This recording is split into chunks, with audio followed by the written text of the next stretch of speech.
Hello Internet, hello War of the Visions fans. As you can see, I've had terrible luck so far pulling for Dark Titan, and I made a joke in one of my recent videos, Gumi Economics 402 Remix, that one of the things that's really holding new players back and keeping new players from getting into this game is the fact that the mandatory pulls right now to catch up even are 40k 100 cost hard pity units, which actually, you know what, realistically, you can get away with getting these for, I forget if it's 37 or 39,000, but I think it's 37,000. You can get them for about 37,000 Visior for one of these brand new 100 cost characters.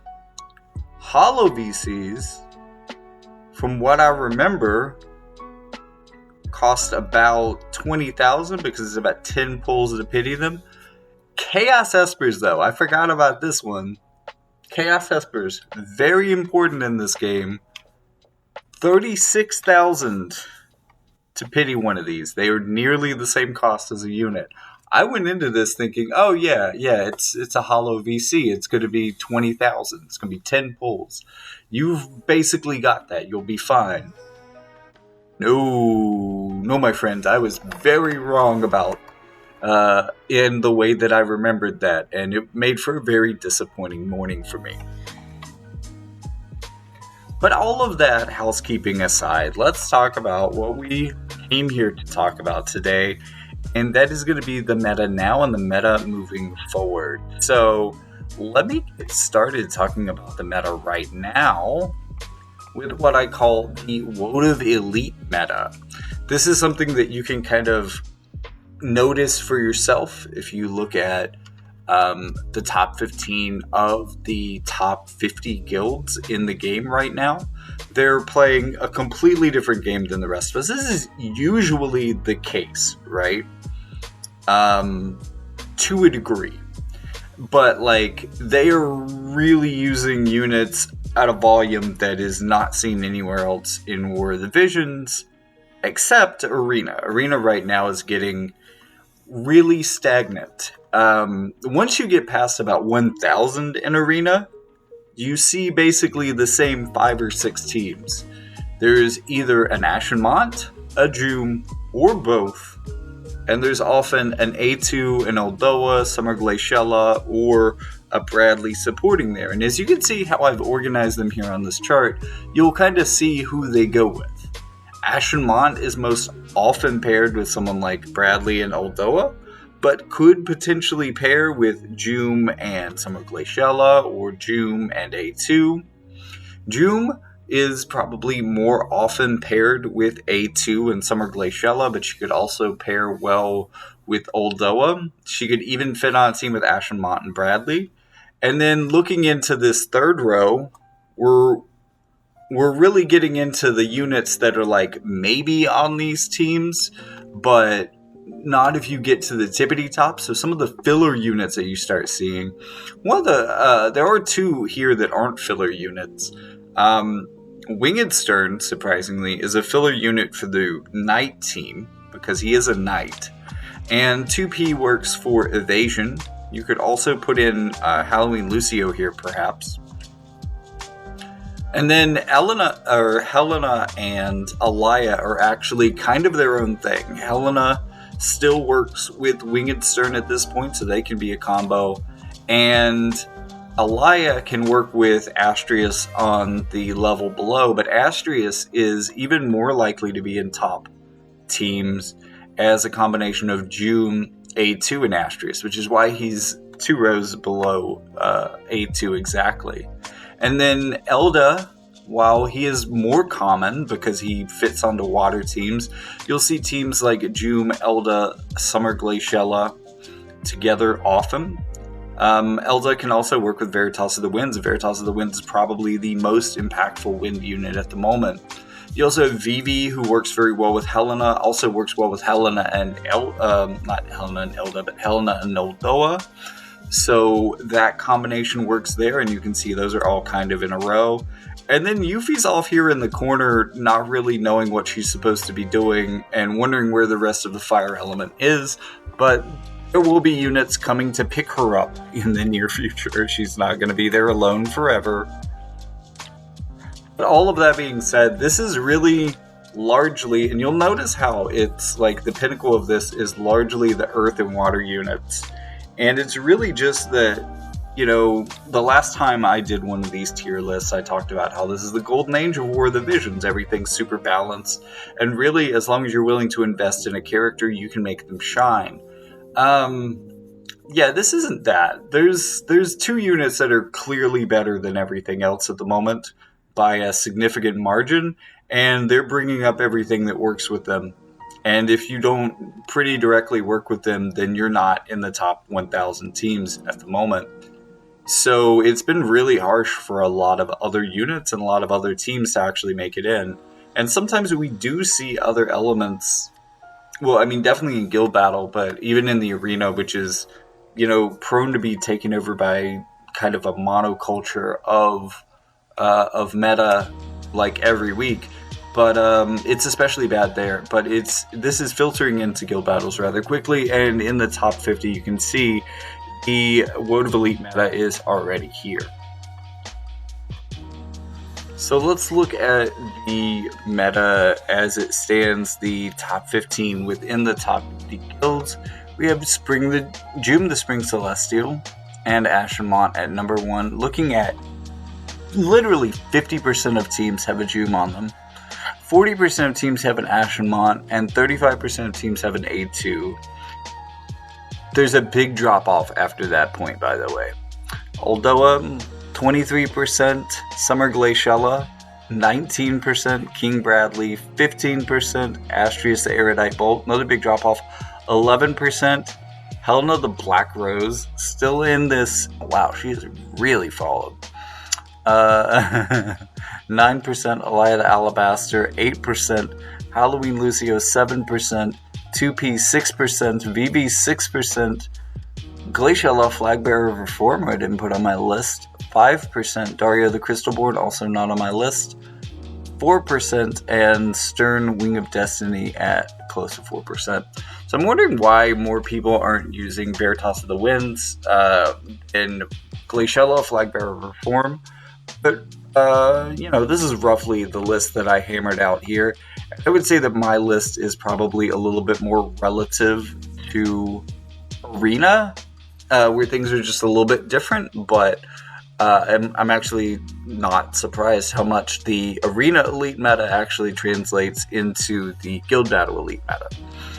Looking at defense, things are a little bit more spread out. 53% of teams have a Jum, 40% of teams have an A2, about 40% of teams have an Ashen Mont, 27% for Uldoa, then followed by Summer Glaciella, Helena the Black Rose, King Bradley, Astrius the Erudite Bolt, VV, Wing of Destiny Stern, 2P, Elia the Alabaster, Addison Ray, Roth, and Lucio Light of Brilliance finish out the top 15, all 3 of those being units I also didn't predict. So, lots of interesting stuff there. So, looking at what we can expect from the future meta, I am going to put the first 5 elements on the board. Obviously, earth and water are going to be up here at the tippity top. In fact, water could probably go above earth, and if any element had the chance at making a perfect 10, it would probably be water at the moment. They also have Kadaj. You know, we're thinking about Jum the Spring Celestial, but Kadaj is coming. He's not the most impactful unit, but it is something. He is another option for water teams, and water teams have a lot of recent options. They have a really great tank. They're one of only 2 elements in the game that has a physical aura tank, so that's really special for them. And probably one of the things that's really bringing them up, like I think Summer Glaciella is a big deal for water, and has been since she was released, and continues to be, and will definitely continue to be into the future. But really, Jum is a big part of the thing that's holding this up. On the other hand, you also have Ashen Mont, who is amazing and is single-handedly bringing the Earth element up right now. And, you know, alternately, I could also see me bumping Earth down to being on par with Fire because unlike Water and much like, well, honestly, like Fire has even gotten more recent big deal units than Earth. Earth's got some evasion recently, but moving on to slot 8, we have Fire. This is largely being brought up by Sephiroth, but I think that Yuffie and Sol, who didn't make my elite list, and really he could have, like, I think it was either Sol or Yuffie there, and I could have made an argument for either one. But moving back to Fire, Sephiroth is absolutely a big deal here, and while I don't think that his most popular teams are going to be necessarily Fire teams or even maybe Katana teams, I think he's kind of getting crammed into the WotV Elite meta himself, but he's also going to bring up a couple units like Sol or maybe even Volke or Yuffie who are new enough that people might be encouraged to use them alongside of him while throwing in a third unit. So maybe like Ashen King, Yuffie, Sephiroth, something like that. Those type of teams are probably going to be relatively common. Moving down another slot, we're going to talk about Ice and Light. So Ice and Light have both gotten new units recently. I would say that Ice has gotten more help recently than Light has in a lot of ways, but unfortunately the new unit for them is going to be a 90 cost, not 100 cost, so free Tifa, which is pretty cool. It's worthy of definitely putting them in 7th, and the Chaos meta that I was talking about, and I actually fully predicted basically this entire Chaos meta with my Ashenmont Chaos slide. So if you saw this particular post of mine, then you'll know how prescient it has been as to which units are getting used primarily alongside Mont within like the super meta. And you'll notice that there's a lot of Ice here as well. So it's being brought up by that as well. But even with all of that, it lacks a powerhouse. On the other hand, Light doesn't have a lot of that help. It does have Helena the Black Rose, who is a very big deal. And it does have Advent Children Cloud, who is also a pretty big deal.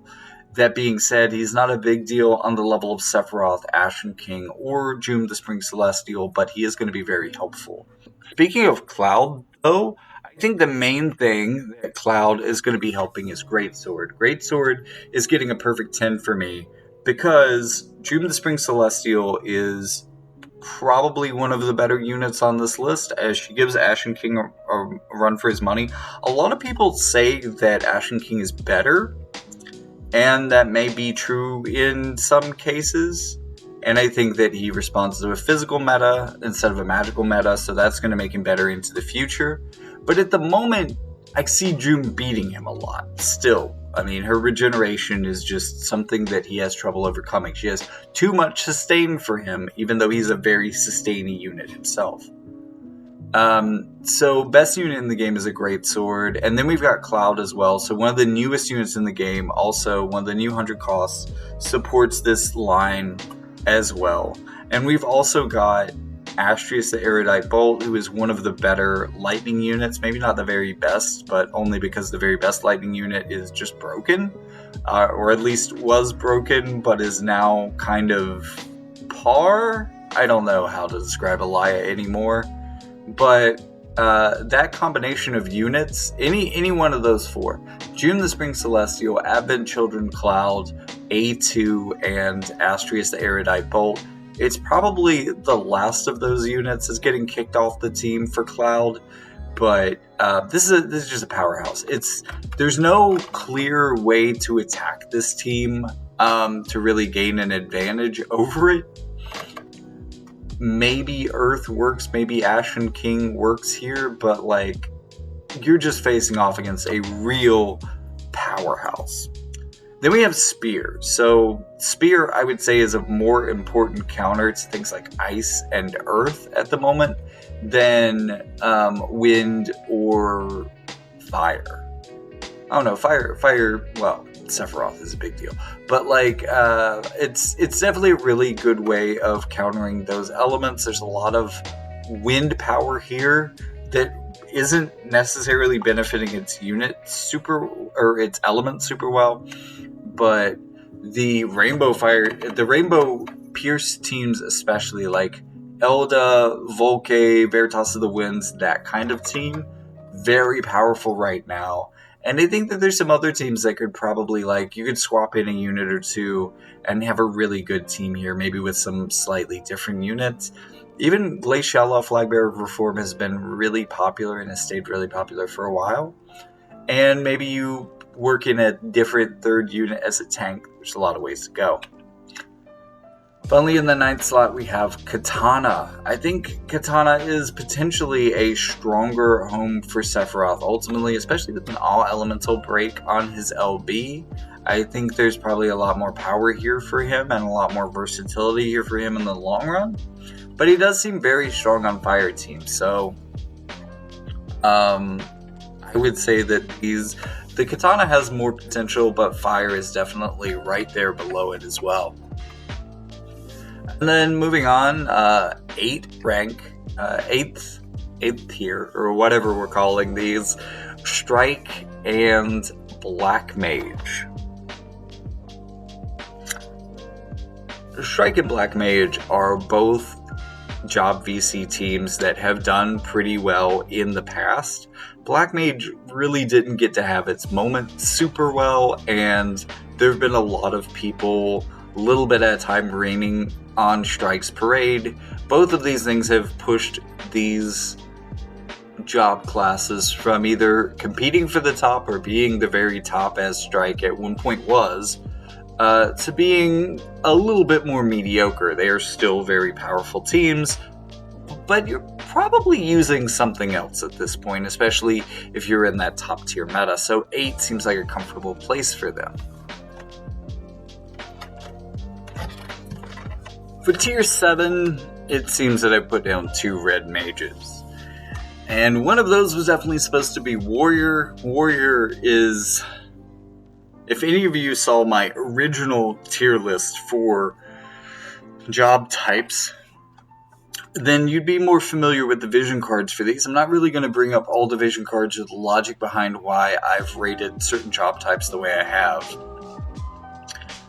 But Red Mage has a combination of probably the most VCs, or at least they did at the time that I was looking into that. A lot of the job classes that are ranked above them at the moment have gotten new VCs or will be getting new VCs, and they've been a little bit left out on that, but very flexible, very versatile. These are like chameleons. They can fit into so many teams because of VCs. There's so many ways, like Glove and Katana, that they can fit on. Katana and Red Mage has worked really well together for a while, and this could absolutely reinforce those Katana teams in 9th tier if you want to. If you're just kind of running out of unit choice or variety, you might find that you have the vision cards to support a hybrid team there. The other one was supposed to be Warrior, because Warrior... Well, in that video, Warrior was doing really bad. It does not have a great vision card selection. It's missing a number of things, and it does not have good synergies with other stuff. That being said, it has King Mont, and that has meant that there are viable knight teams running around. So, with all of those knights running around, it feels wrong to put this in anything but 7th, but at the same time... the unit pool here is a little bit sus. There are some interesting characters here, for sure. Moving on to tier 6, and this is going to be even with the weakest elements in the game. We have Mace and Devout. So both of these have a lot of vision cards. They have a lot of synergies. They have a lot of flexibility in the similar way that Red Mage does, but not quite as good. And there's a lot of teams they could fit in on. This is usually going to be a supplementary unit on most of your teams. That being said, I have seen a couple of Devout teams recently that have kind of kicked my butt. And they've all included Joom. Actually, they've all pretty much been the same units. They may not even be Devout teams. But it feels like they have a little bit of extra power, and I would assume that comes from them being a vision card team masquerading as an elemental team. but Omnilus, Veritas of the Waters, and Joom kicks my butt repeatedly. And I can't really explain it other than saying this must be a vision card, a job-based vision card team running on devout vision cards, because other things just don't make sense. Mace also has a good ability to fit into other teams. This is especially true on Dark. There's a lot of Mace support that was meant really for Wrath and to help her fit in with a lot of the archetypes that are more common on Dark. But some of those have moved around a little bit, so she has opportunities to mix with black mages, and opportunities to mix with katana, and opportunities to mix with red mage, and opportunities to mix with maybe like great sword or some of the other things that this element has used historically. And now we're below where any of the elements are. These job types are not a good idea, but they are close to being a good idea, or they work on some other teams or in conjunction with some other teams that are better than this. But generally speaking, any well-built team is probably going to beat you if you're running this, so good luck. But that's going to be Warrior, Axe, and Glove. And I mean, Warrior has a little bit of synergy with Knight. Warrior can play with Knight, and there are some cases where maybe you see Ashen Mont and a couple of Warriors, just because, you know, again, the Knight unit pool is kind of low and kind of not great. So supplementing into that pool some Warriors can help, but Warrior kind of has some of the same problems. But they are at least all beefy brawlers between those two for the most part, so you can build some pretty cool teams. Axe is getting better, and it has some potential, but it's not good, and it's definitely not meta. And then Glove had a moment a very long time ago. Glove was probably one of the first job-based vision cards that really got to the point where you could build a team with it. And that team was circa Full Metal Alchemist. It really hasn't done that much since then, so it's definitely a fifth-tier job type. But wait, there is even worse, because we still have 5 job types left to talk about. In fourth, I'm going to go with Gun, Dagger, and Book. Gun, actually, on its merit, is probably 5th tier. The thing is, I moved both it down to 4 and Bow down to 3 by moving them both down 1 rank, just because this is, out of all the weapon types, the 2 weapon types that you least want to build an entire team of. An all-range team just isn't good strategy. So both of these, while they could be a little bit higher on the ranking, got bumped down because they kind of suck as full teams. Dagger and Ninja Blade have a lot of the same issues. The main difference, and the reason that Dagger is a tier higher than Ninja Blade, is that, fortunately for it, it does have a better selection of units. There's a lot of similarity between Dagger and Ninja Blade. They are both short blade evasion type sets of units. But there's only like 5 or 6 Ninja Blade units and maybe 10 or 15 Dagger units. You get a lot of more unit variety with Dagger. And then Book is in a lot of the same places that Ninja Blade is, to be honest with you. There's just not a good unit supply. They're not the best units either. They need a lot of help with VCs. There's just a lot of problems happening for potential Book teams. And then finally there's Bow. Bow is not well supported in terms of vision cards.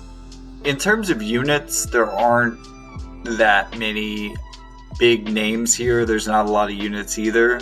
So this kind of has the worst of all worlds. And even if those things were better, you'd still be running into the problem that you don't want to build an all-bow team.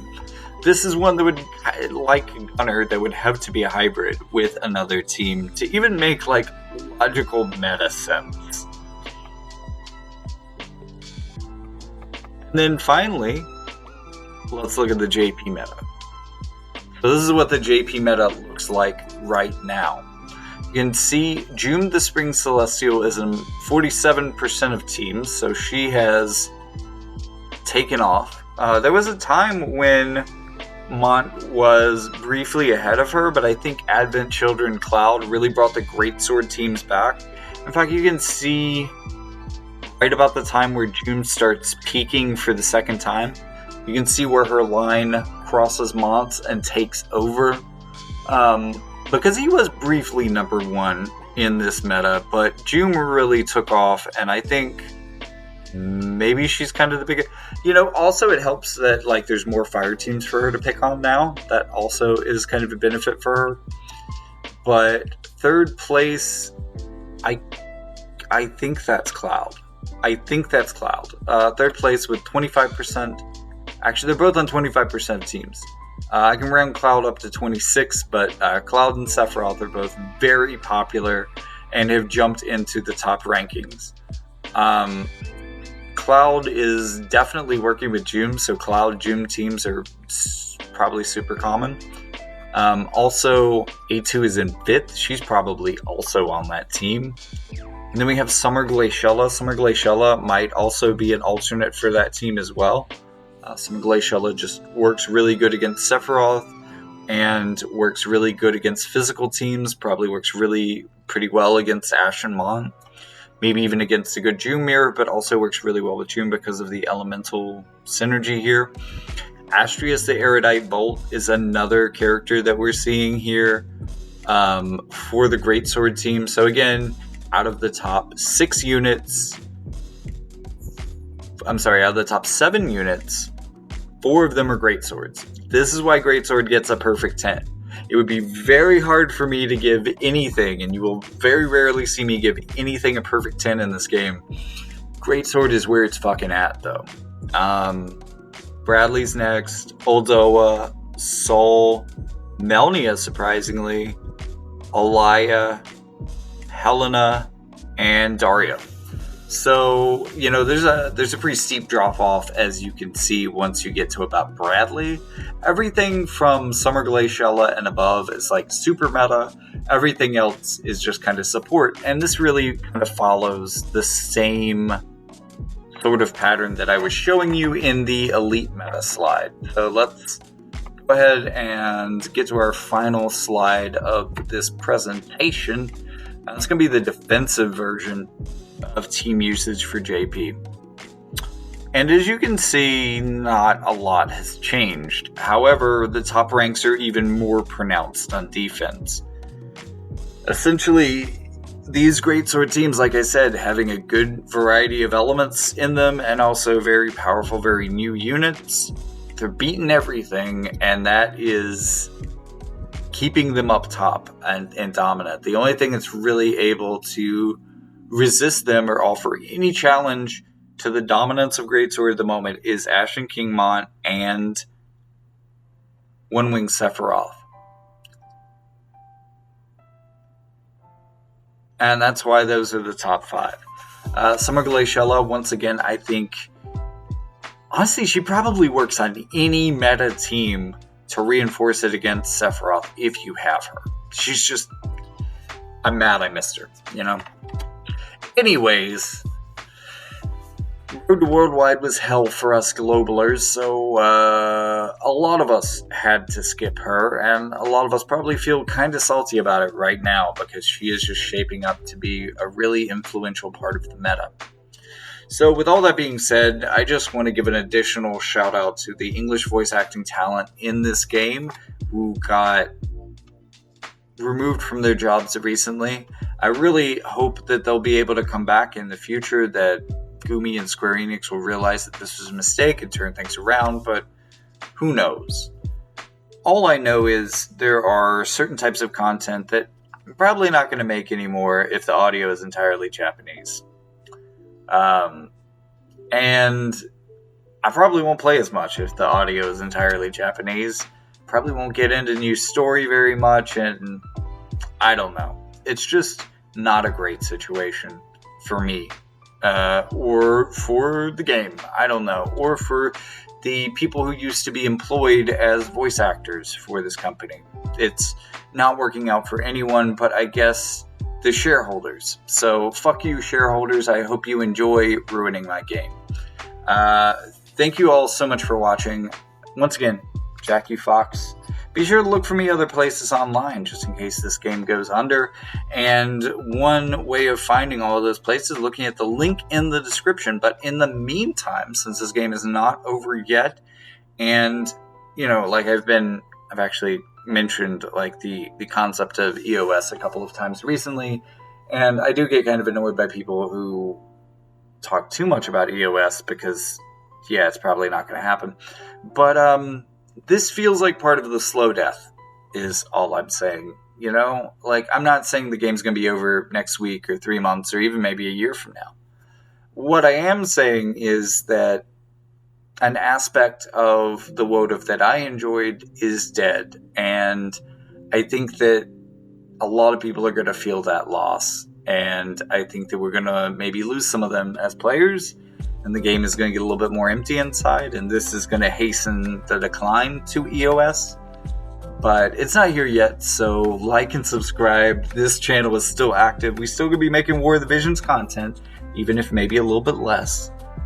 So like and subscribe. Be sure to stick around for new coverage into the future, and click that link in the description so you can see all the other places on the internet that I post. I am a bit reclusive, so you'll only find me if you follow those links. And you can also find my books there, or ways to support the channel. Anything that helps put a meal on my table, much appreciated. Thank you so much for your support. But if you don't have any mind to give, there is always liking and subscribing. Those things are, at least at the moment, still free. So, thank you very much for watching. And with all that being said, I realized that I haven't plugged my mic in for this whole fucking recording. You know what? The levels look alright. I'm just going to say that's okay. I'm done here.